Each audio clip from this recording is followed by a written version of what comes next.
I just see a legal disclaimer. I'm going to click continue. All right.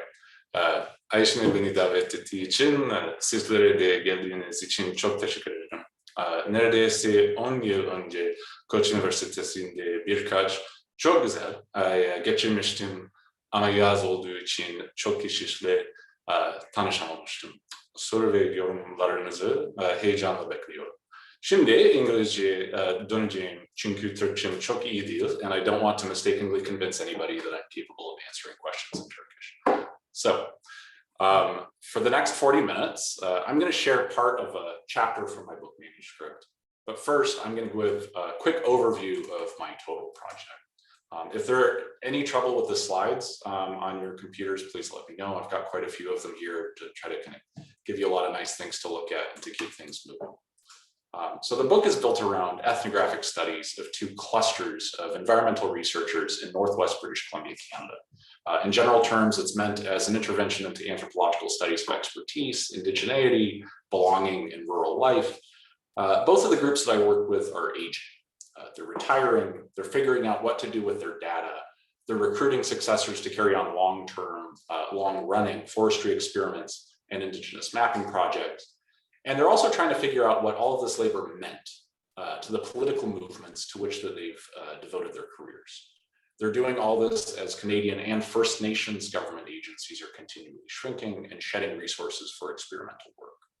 So this first group includes Euro-Canadian scientists. This is chiefly forest ecologists, botanists, and computer modeling specialists who moved to this rural region largely by choice, and whose lifestyles makes them part of a mobile demographic known as amenity migrants. The other group, and I use this term loosely, includes mapping experts who are members of the Gitxsan and Gitniao First Nations. So most of these indigenous experts began their careers through technical training programs initiated after widespread anti-logging protests that consumed North America's West Coast in the 1980s and 90s, a period known in Canada as the War in the Woods. These programs were the kinds of sparsely funded, short-lived capacity building initiatives that I'm sure that some of you have encountered around your field sites as well. So these indigenous and non-indigenous experts all live in or near a town called Smithers. It's a town of about 5,000 people, over 1,000 kilometers north of the US border. It's a hub for government offices administering the northwest corner of British Columbia, which is a region that's roughly the size of Germany, the country, that has a total human population of about 20,000 people, right? So very, very remote. The light polygons around Smithers in this image here are the traditional territories of the Gitxsan, Gitniao, and Wet'suwet'en First Nations. And here's a close-up of some of the areas that I'm going to be talking about today. And here's another satellite view of the same area to show you how extensive clear cutting has been in this area. Like all these little patches that you see are historic clear cuts. So in the decades since the War in the Woods, both First Nations and white researchers have focused on similar kinds of ecological processes. Deforestation, climate change, watershed degradation, these kinds of things. And they all want some form of localized self-government in which mappers and scientists play major roles, right? They have ambitions, right? With few exceptions though, these groups are only vaguely aware of each other, and they have strikingly different reference points for situating their own lives and work within stories about what's happened to this region in recent decades. Now, I should underline that many of the researchers in this region are ambitious. Some of my main First Nations interlocutors, individuals who have since become global figures in the world of indigenous countermapping, they don't just want expanded self-governance, they also want to create a model of tech-savvy sovereignty that other indigenous governments around the world can look to as an example. This is equally true for your white researchers, Euro-Canadian researchers in Smithers, who like to remind me of this factoid that their little town, again, 1,000 miles north of the US border, 1,000 kilometers rather, was home to the highest number of PhDs per capita of any city in Canada, right? So research is a kind of form of life here. A number of the projects led by these people have caused other conservationists across Canada to look to Smithers as a font of innovative conservation-based governance initiatives. And this status is something that Smithereens, as they call themselves, are quite proud of. And it often causes them to continue to celebrate initiatives that have already essentially failed. sometimes in ways that give these projects pretty substantial afterlives. So the failures of these earlier initiatives also enabled many of these folks to cast themselves as political actors, actors whose technical expertise and their persistence are continuing to live in a small town, even as conventional government jobs are drying up, gave them a certain moral legitimacy in their push for new kinds of localized research-based governance. So that's the overall project. In the chapter I'll share today, I'm going to focus on how certain white researchers conceptualize the continuance of specific projects beyond the collapse of the institutions that originally supported them. And I'm going to ask how these reflections shape the relationships with other scientists and with the region as a whole. Now, I apologize, but I'm going to read the rest of the talk just so I can kind of capture a certain narrative flow and also to keep myself to time. But please, if you have specific questions, you're welcome to interrupt me at any point. So I'm going to start with a quote from this gray-haired man in the center here. Okay, Tom, why do you suppose these trees are growing so close together? End quote. Dennis, who I'm calling Dennis, gestured towards the dense wall of young spruce that he, two young assistants, and I had just finished fighting our way through. Outside the stand now, peering back through the airy openness of an old-growth grove of hemlock trees, the fast-growing second growth looked even more chaotic than it had from inside moments earlier, when we were rarely able to see a few feet in front of ourselves. My eyes traveled towards a band of sunlight, streaming in through a slit in the canopy 90 feet above us. Dennis followed my glance and corrected me before I could answer. Quote, that's part of it, end quote. With his right hand, he traced the wall of spruce from east to west, back to the road where we had parked earlier that morning. Quote, an old skid trail, right? I ventured. Kristen, Dennis's primary assistant, nodded. Quote, good to know in case you get lost and want to find your way back to the road, end quote. Dennis had already picked up his clipboard and begun walking again. His other assistant, Sanji, scanning ahead for the metal tag denoting our next measurement point. My eyes lingered on the wall of spruce. I imagined the path cut by the skidders, tractors that had dragged out the trees felled a little over 2 decades earlier, when Dennis and 2 other researchers with the British Columbia Forest Service, had won a grant to create the Date Creek Research Forest. Throughout the summer, Dennis had led me through dozens of similar conversations, usually with an eye towards improving the accuracy of the notes I took as I worked. Kristen, an ecologist based at an independent research center in the nearby town of Smithers, had conducted soil surveys throughout the region, but was only visiting Date Creek for the first time that summer. As Dennis challenged me with quizzes, she usually stood by quietly, sometimes offering questions of her own. At first, I thought of these guided conversations as reading lessons, my own indoctrination, I assumed, into the heuristics and narratives that Dennis had developed for turning novice observations into coherent data. Only a few weeks into what promised to be a hectic summer field season, it was clear that Dennis depended heavily on these kinds of contributions. Even if he took substantial time away from his office duties in Smithers, his goal of completing a total remeasurement of Date Creek before winter still felt impossibly ambitious. Hundreds of representative sample plots distributed throughout the research forest would have to be located. A dozen or more trees at each site would have to be measured and described. If the research forest was simply waiting to be read, it seemed, it would have to be committed to memory as we moved at high speed. Our hurried work was freighted with other anxieties as well. Within 3 years, Dennis was planning to retire, and with luck, he hoped to persuade the Forest Service to replace him with Kristen. As the summer progressed, though, his hope was growing dim, along with another silviculturalist. And just silviculturalist is basically someone who does agriculture but for trees. So like silviculture, agriculture. So along with another silviculturalist who had helped Dennis to establish Date Creek in the early 1990s and who was himself on the verge of retirement, Dennis was one of only a handful of Forest Service researchers in the Northwest to have survived the provincial government's personnel cuts of the early 2000s. Quote, there's little doubt that the Forest Service is not going to replace both of us, he had told me shortly after we met. And if we're gone, there isn't going to be anyone to go out there and keep things going. It's as simple as that, end quote. Dennis's reading lessons weren't simply indexed to our summer-long survey, I worried. As my field notes filled up with Dennis's reflections on the decades of experience he had accumulated at Date Creek, I found myself sensing a fear that the language of his lessons was about to be lost. So the quiet resignation Dennis seemed to convey while reflecting on his legacy found its twin in the unassuming presentation of the research forest itself. Cloistered along a series of unmarked dirt roads in the Kispiox Valley, over half an hour's drive from the nearest town, I initially assumed that Date Creek was designed to be obscure. It hadn't always been that way. Quote, when Date Creek first went in, we had a mind-boggling number of tours, Dennis reminisced to me. Politicians from Europe, groups of children from nearby schools. At one point, the leaders of Greenpeace and the Sierra Club, some of the most powerful environmental political actors in the world, perhaps, took time away from meeting with a group of nearby indigenous leaders to join Dennis for a personal tour. The main experiment that they encountered there was deceptively simple. After selectively logging groups of trees to create a patchwork of differently sized holes in the forest canopy, Dennis measured the rates of growth for each tree as a function of its distance from the nearest opening to direct sunlight.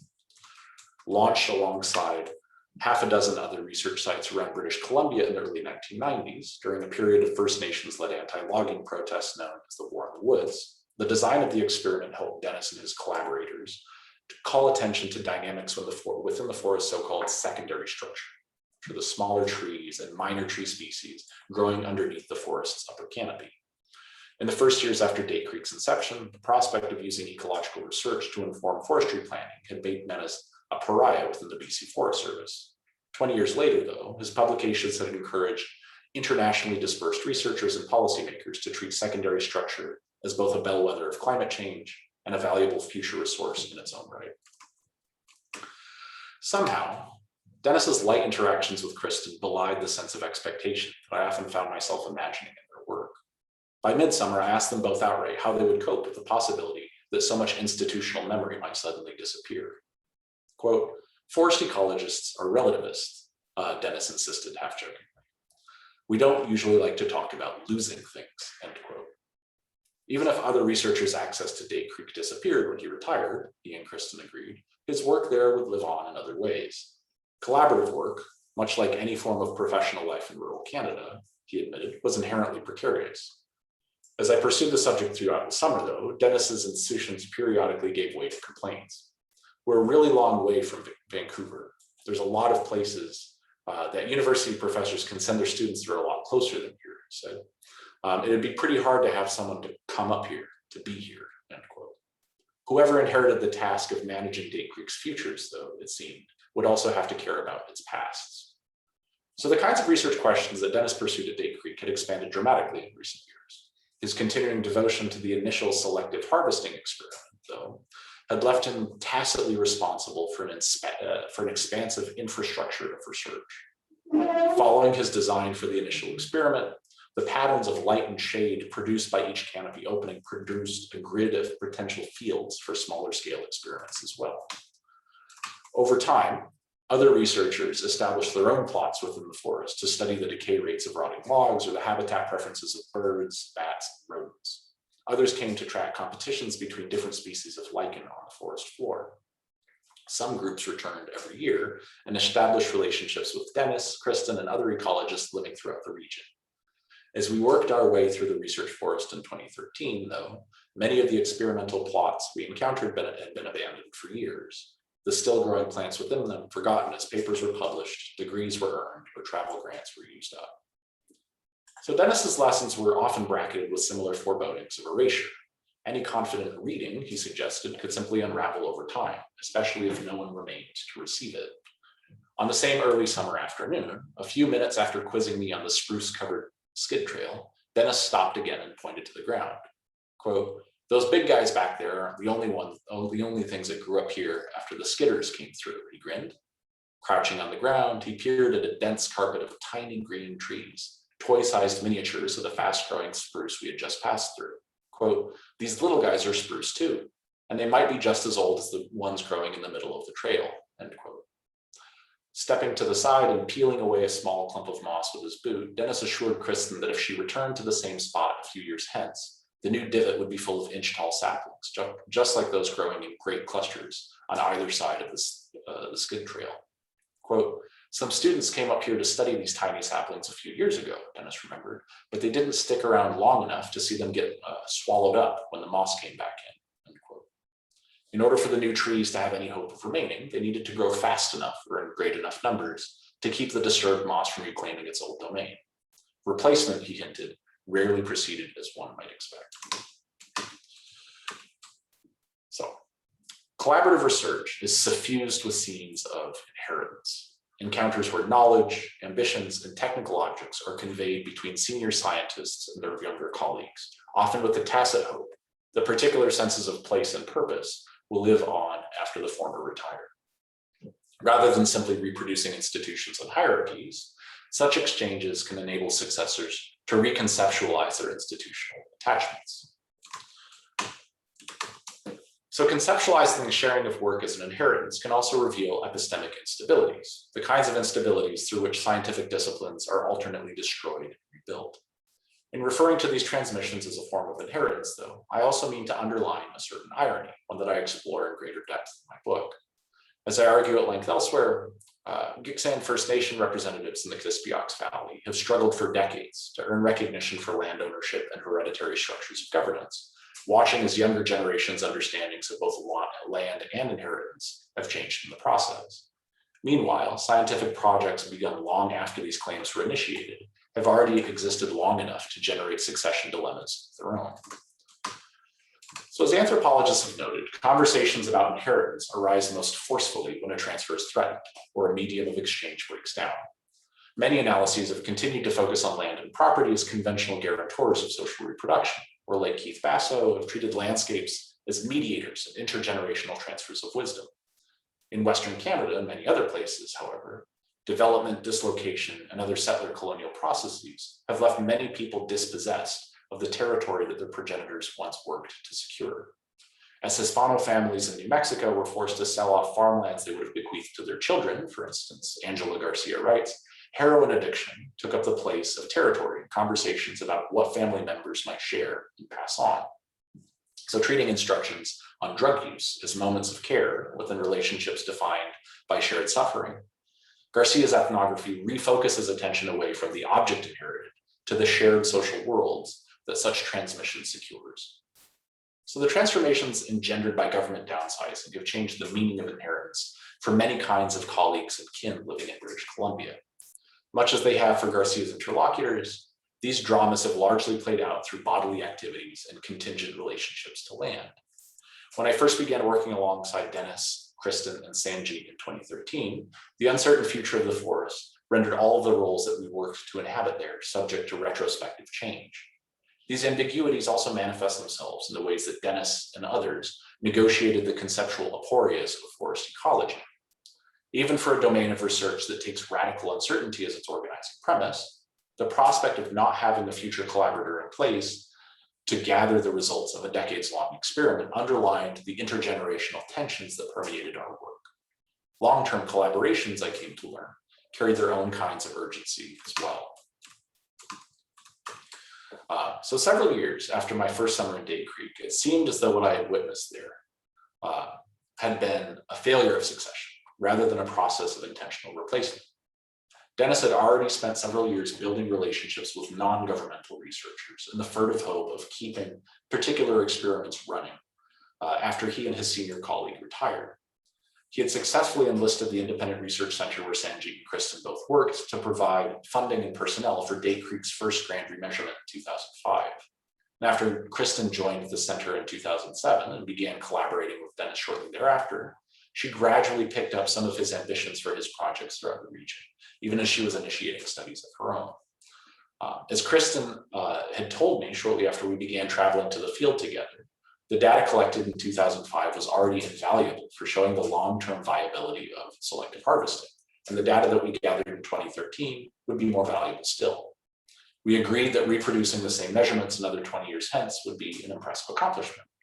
But it was less clear, though, what other kinds of continuity a successful transfer would ensure. So when the call finally came 3 years later that the Forest Service would indeed hire Kristen as Dennis's nominal replacement, Kristen's relief was immediately replaced by new anxieties. As she began taking over the day-to-day operation of the research forest, she was tasked with assembling fieldwork teams, applying for grants, increasing her publication output, and generally shepherding this new roster, a new broad roster of projects along the various stages. Forest Service officials had largely left it to Kristen to decide which of Dennis's projects in the Northwest to continue. simply deciding which of his ongoing projects to keep and which to conclude or hand off to other researchers would keep her busy for months. Finally, a full-time government employee, though, Kristen knew that the research forest could still lose its funding and that she herself could be reassigned to another office somewhere else in the province. Maintaining a future in the region for herself and 2 children then demanded that she learn to articulate the questions she inherited from Dennis in ways that distant observers would find compelling. For Jacques Derrida, the labor of sorting through a predecessor's possessions, assigning new meanings to them, and allowing the overall process to compel oneself towards new goals does not degrade the spirit of transfer. An inheritance is never gathered together. It is never one with itself, he writes in Spectres of Marx. Its presumed unity, if there is one, can consist only in the injunction to reaffirm by choosing. If the readability of a legacy were given, natural, transparent, univocal, if it did not call for and at the same time defy interpretation, we would never have anything to inherit from it. So the self-effacing relativism that Dennis expressed throughout the summer was misleading. Much like the long-term experiment for which the research forest was initially created, Kristen's work of replacement would not be measured in the story she remembered or the experiments she saved, but through the act of continuance itself.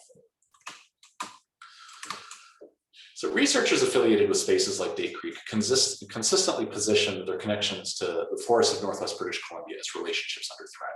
And yet these are not property relations in any conventional sense. What Dennis talked about potentially losing there, and what he hoped Kristen would be able to gain, was a form of life on the land.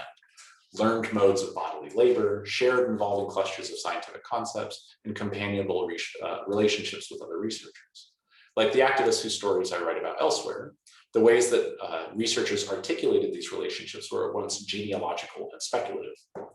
While Dennis and others reflected in detail about the experiments they had completed at Day Creek, they consistently presented the main value of their work as setting the stage for others. Quote, "The worst kind of experimental forest is one that's been in the ground for 20 years, Dennis complained, and people have gone out and measured the trees and all the data's in a filing cabinet, right? So we've published a lot," end quote. The object of Kristen's inheritance then was not reducible to knowledge per se, even though the knowledge generated through her research there was already valuable to the discipline of forest ecology. If anything, the forest full of experiments for which she was formally assigned responsibility in 2016 presented itself less as a roster of stories and technical accomplishments than as a battery of emergent choices. Faced with the task of deciding which long-running experiments to keep, which to abandon, and which of her own project ideas to install as she went, what would it mean for her to call herself Dennis's successor with so much still subject to change? So in the 2 decades since the BC Forest Service began to contract, new questions of belonging have come to adhere in research forests like Day Creek and other spaces of experimental forestry. How could anyone hope to pass on land that they did not own? If not the land itself, then what exactly was being transferred through the intergenerational engagements that I witnessed there? For most of the 20th century, the BC Forest Service treated its northern experimental stations as proving grounds for nascent industrial planting techniques. Most, like Day Creek, encompassed little infrastructure beyond a few signs and were situated close to existing roads. The few field stations to have office buildings, sleeping quarters, or training facilities on site, though, were subject to sudden funding cuts and personnel reassignments as well. Despite their short lives, large-scale sites like the Eliza Lake Forest Experiment Station, established in 1924 as the first long-term installation in northern BC, nevertheless signaled the government's intentions to manage intensively spaces it had previously treated as frontiers. The handful of memoirs documenting the histories of northern research forests are almost all written as cheerful frontier stories, full of unexpected encounters and obstacles over time. Some researchers who worked at these places, however, reflected on their attachments through stories of abandonment and loss. In 2017, I met a technician who began his career at Eliza Lake after moving there from England in 1957. By himself, he had continued to collect data there several decades after the second closure of the experimental station in 1964, and he eventually lobbied a local university to reopen the site in 1993. When I met him 2 decades after his retirement, he credited his brief period of formal work at Eliza Lake rather than his 30 subsequent years with the Forest Service for his sense of connection to northern British Columbia.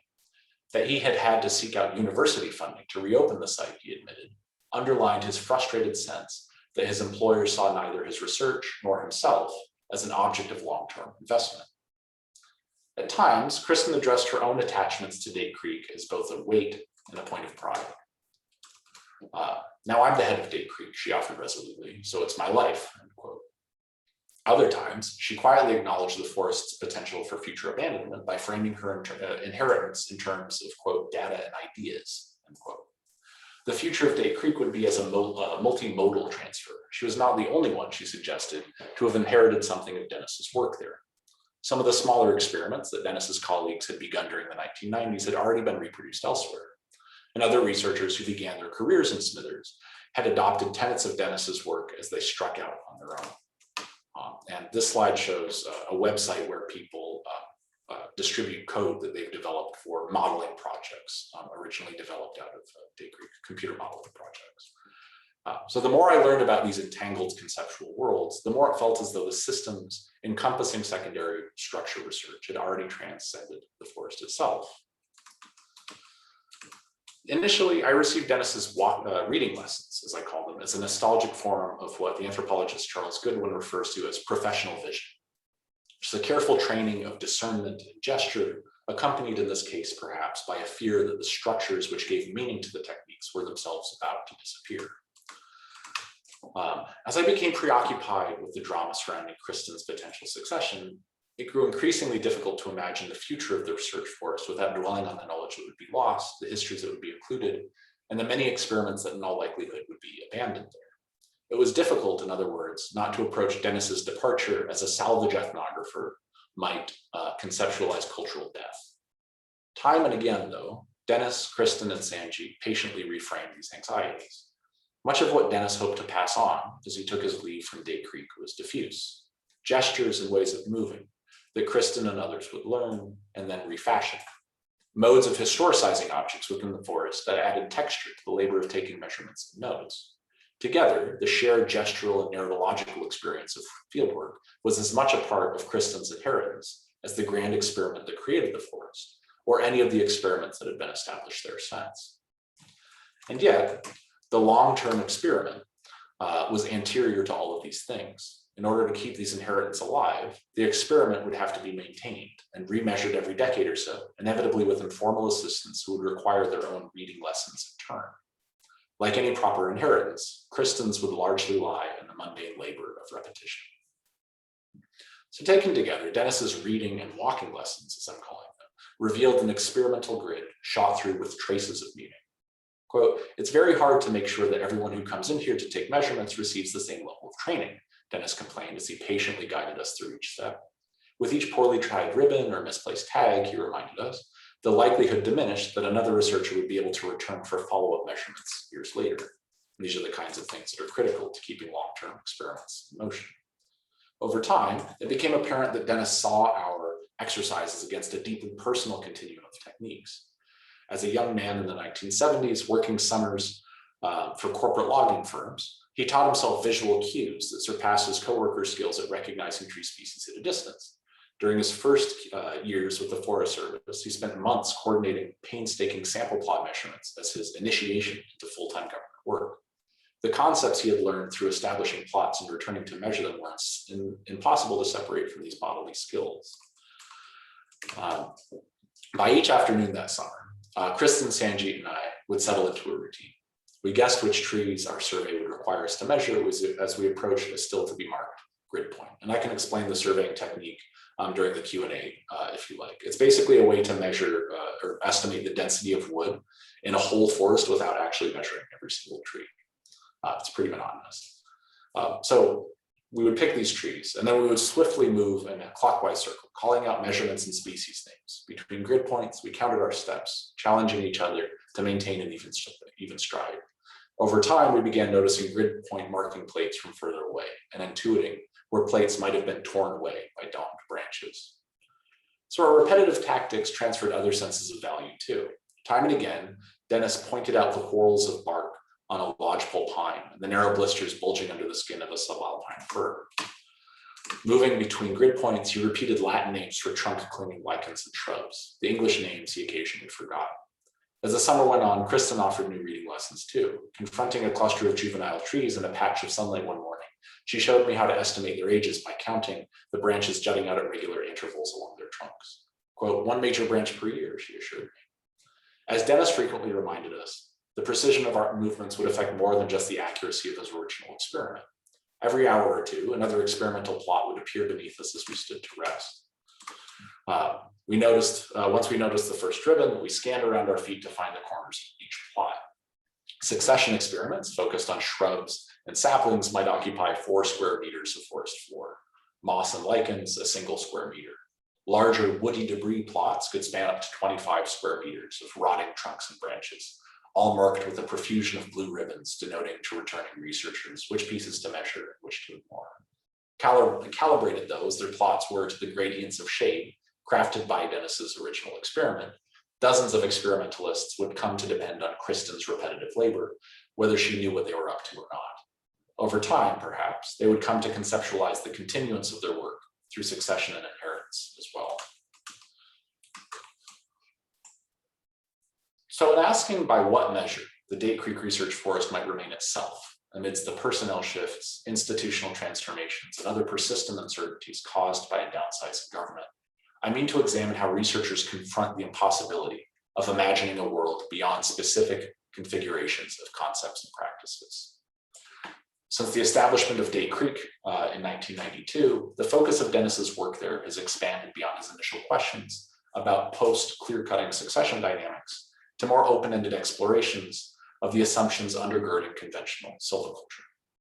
So tree diseases, pest outbreaks, and other climate change-related effects would play increasing roles in determining the shape of forests to come, he and his collaborators argue, even if provincial officials continue to ignore them. Reckoning the vectors of transition between these later projects as a form of inheritance in his own right, however, Kristen could only salvage the substance of Dennis's work by articulating its limitations, and eventually by replacing it altogether.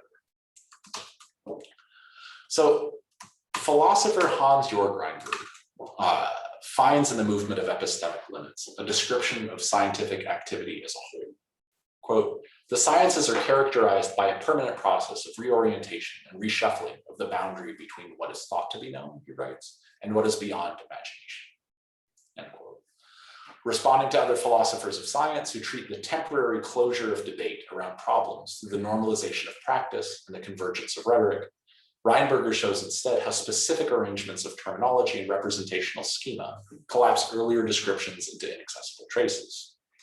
In his book, Toward a History of Epistemic Things, he charts a series of such arrangements, or experimental systems, through the post-World War II transformation of a set of laboratory practices that eventually came to be known as in vitro protein synthesis.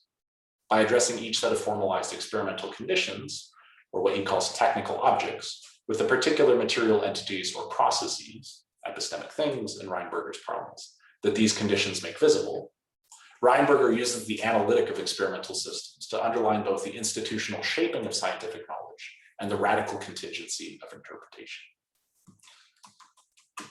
So, and this is another one of his quotes. It is through these technical conditions that the institutional context passes down to the benchwork in terms of local measuring facilities, supply of materials, laboratory animals, research traditions, and accumulated skills carried on by long-term technical personnel, he writes. The experimental conditions contain the scientific object in the double sense of this expression. They embed them, and through that very embracement, they restrict and constrain them. Within a particular experimental system, both types of elements are engaged in a non-trivial interplay.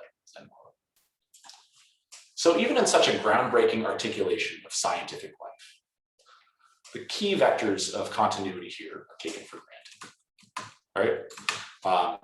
Within Reinberger's model of generativity, institutional context merely passes down. Skills are accumulated, and even then only by personnel signified by their long-term commitment to the work at hand. Expanding on this process of mutual embedding in another essay, Reinberger again contrasts the procedural surprises that bring new knowledge into being with the predictable unfolding of a bounded culture.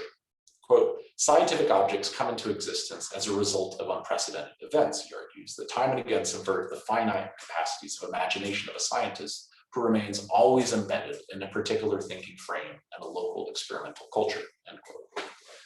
By focusing his analysis on the network spaces of successful research laboratories, Reinberger tacitly establishes a critical set of boundary conditions, chief among them his faith in the inevitable reproduction of the scientific community writ large. So like many historians of science, Reinberger focuses on places where novelty and prestige are the primary goals of research, a focus which distracts him from other experiences of limits. Over the past 2 decades, many environmental scientists in Canada have been tasked with shepherding experimental systems, often quite elaborate ones, through processes of institutional succession. For government researchers still reeling from decades of budget cuts and personnel losses, the prospect of future contractions has become embedded within the systems themselves, right? So forestry science in BC is no longer expansive in this epistemic sense.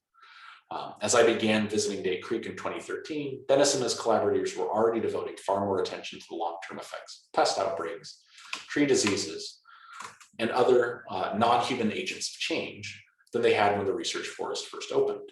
The experimental systems guiding secondary structure research were not simply transitioning between new configurations of practice. Within these systems, all agents of disturbance remained comparable authors of the same epistemic thing, a disturbance in the forest canopy, which precipitated a systemic response. As Kristen and Dennis's research at Day Creek identified new agents of change, however, it also pointedly underlined that the tools they relied upon to make sense of their effects were subject to uncertain futures. So not everyone, of course, takes up these tools in quite the same way. When Kristen began her career in Smithers, she reminded me, the wide-scale restructuring that had unmoored so many researchers in the region was already several years underway. Adjusting to the hierarchies and conditions of government work after spending nearly a decade at a small independent research center was a challenging adjustment, she admitted, but her bases of comparison were different. She was pleasantly surprised, for instance, that the Forest Service let her begin her job several months before Dennis formally left. Quote, "Overlap hardly ever happens in government anymore," she cheerfully noted. Perhaps because the prospect of replacement had remained doubtful for so long, she had gotten used to Dennis outlining his plans for Day Creek and resigned in speculative tones. Quote, "Lots of times he just seemed to be happy that someone was taking things over. He wasn't trying to control things," end quote. At a time when so many researchers had left or were leaving their government jobs, though, she still felt compelled to fulfill their beleaguered ambitions. One of Kristen's friends in Smithers summed it up with a sigh, quote, "survivor's guilt," end quote. So in early October, Dennis and I made our final field trip that year together to begin a wind damage survey that he hoped Kristen would conclude the following year. With Kristen's replacement still yet to be secured at the time, his reflections veered between wistful regret and the patience of a mind at peace. Quote, "It could be tremendously useful for some graduate students in the future if some university professor knows that Day Creek exists," he offered. Even so, the fact that its continuance seemed unlikely at the time couldn't be counted as a failure in itself. As he put it, quote, "There's a lot of old experiments that are well taken care of for 10 or 15 or 20 or 25 years, he admitted, and then they kind of fade away," end quote. As we began walking, Dennis coached me through the methods that would guide our next survey. First, you got to determine whether a down tree is actually wind throw or whether it just fell down on its own. Anything with moss on it was probably knocked down in that windstorm a few years ago. We're just looking for new stuff, end quote. Previous year's measurements are spray painted and tagged. Flipping through a printout, he locates our unit. Quote, "This guy should already be marked. There it is, number 115. Let's keep moving," end quote. Eyes fixed on our compass, we wound our way north in 50-meter increments, measuring trees that fell across our narrow line. Without any fanfare or closure, one experiment ended and another modestly began. And that's all I've got. Thank you very much. I'm looking forward to your questions.